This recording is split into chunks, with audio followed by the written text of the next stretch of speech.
Well, some crime victims are fighting back, and they're doing it online. In segment 2, 2 News reporter Jason Grubbs explains how police and consumers are tracking down stolen property in a high-tech way. And then I went, oh my goodness, the monitor's gone. So was the hard drive, wireless keyboard, and money from the desk of Rita Wilson's secretary. That was in 2008, when Wilson was the pastor of Yale Avenue Presbyterian Church. That computer contained 2 years' worth of ministry. Sermons, funeral services that someone might want a copy of at another time, other addresses, worship services, bulletin templates that I used on a regular basis were gone.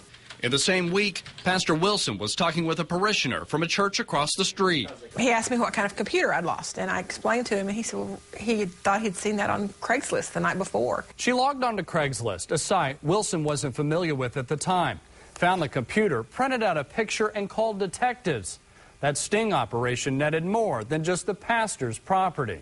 It put Antonio Myrie behind bars. He'd been wanted in connection with a string of church burglaries and other crimes. It is pretty much a black market. Tulsa Police Sergeant Brandon Watkins says Myrie's case was the first time his detectives used Craigslist for an arrest. But now other websites are helping police and victims in their search. Sites like StolenIPod.com and Stolen911.com. They're custom Google searches. Type in the make and model and click send, just like you were trying to purchase it. The site then pulls up every matching Craigslist ad, selling what could potentially be your stolen property, and not just in the Tulsa area. Sergeant Watkins says Crazedlist.com is even easier. We set up an email account, and we have an automated search going on every day for certain types of items.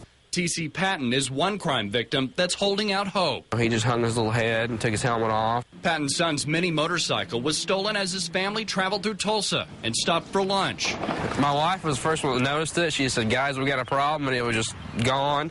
A 2005 Honda CRF-50 taken from the back of Patton's pickup in broad daylight.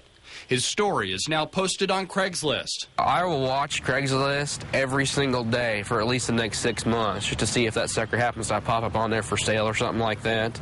Oh, yeah, I'll be watching. Patton hopes his persistence and patience will pay off because sometimes the goods turn up when you least expect it. Never thought I'd get it back. Never thought I'd get it back. Jason Grubbs, 2 News, works for you. Jason, thanks. Now, officers say that victims should always notify police and allow them to claim the stolen property because of the dangers involved in dealing with criminals.